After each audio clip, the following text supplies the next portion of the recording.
Joined by head coach Dave Dunn of Catholic University Football. They were picked number 8 in this year's preseason poll. Coach, let's jump right into your offense. You've got two main guys from the quote-unquote skill positions to replace in quarterback Greg Cordovari and wide receiver Alonzo Cook. Who do you expect to step up into those positions this year? Replacing Alonzo, he's been a 4-year starter for us, and he's been a 3-time All-League player. Replacing Alonzo Cook isn't something I look forward to, but right now it's going to be Tucker Hubble. Tucker, we play a lot of receivers. We probably played 8 last year. He rotated in with Alonzo the last few years. He's going to be a senior. He's a real experienced player for us. We expect him to be able to fill those shoes.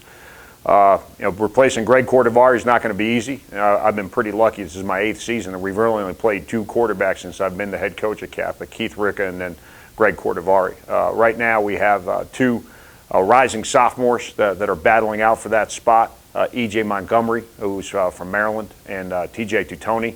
Neither of them have thrown a pass in a college game, so it'll be interesting, and I think camp is going to be real important. They battled it out last year, this past spring. That battle will continue into preseason camp. Looking in your backfield as well, too, you've got 2 running backs that are back that were very productive for you last year, Mike Pitzenberger and Nick Cortese. Talk a little bit about what you expect out of those 2 gentlemen, and if you expect to see any other players hop into your backfield this year. And Mike Pitzenberger and Nick Cortese are 2 kids we're really counting on. They've been been both playing since they've been freshmen. Obviously, with Mike Pitzenberger being the rookie of the year, a few years back when he was a freshman, those guys are real experienced. We think that they're going to continue to carry the rock for us a good amount, and we're also looking for some young guys to kind of step up because both of those guys are bigger, more physical backs, and one of the things we're trying to improve on this year is explosive runs. Not that they don't have the capability of doing it, but we think we have a couple incoming guys that could really help us in terms of explosive runs next year. You've got one player coming back who was limited in games last year, being Drew Ouellette. What do you expect out of him this year? Yeah, I think Drew has kind of made our offense really go. As good as Alonzo Cook was for us over the 4 years, Drew was really a threat to run and to catch, and also return kicks for us. So when we lost him, we lost one guy, but it really hurt us in a lot of different areas. He only played in a little under 4 games last year, so we're excited to have him back. I just think it's going to make us a tougher team to defend. He's such a multifaceted player in terms of what he can do, provide for us in the run game and the pass game. Switching sides to defense right now, you've got several starters back, led by Connor Stuckler, who was an all-conference linebacker for you. What do you expect out of him, and who are some of the other guys you expect to really produce for your defense this year? Connor's been our leading tackler the last 3 years, so we're really excited, obviously, to have him back for his senior year. He's the most experienced player we have on defense. Some other players we have returning that are really going to help us out is Pat Thomas at safety. Pat split time as a freshman and started every game for us last year as a sophomore, so he's going to really lead the back end for us going into his junior year.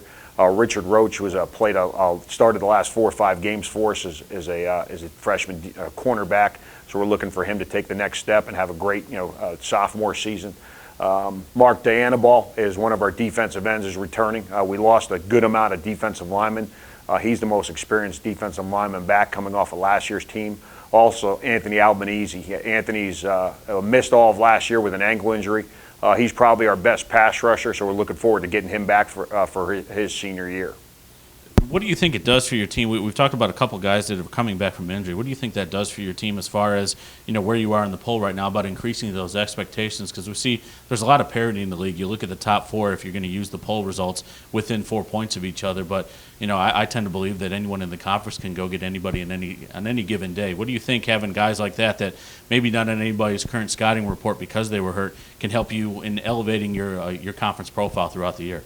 I think not only having those players we talked about who missed last year coming back helps us on the field in terms of getting more experienced guys on the field, but I also think it helps us in the locker room provide leadership. And I believe you're right. I think on any given week, any team in our league could beat the other team. It's been proven year in and year out.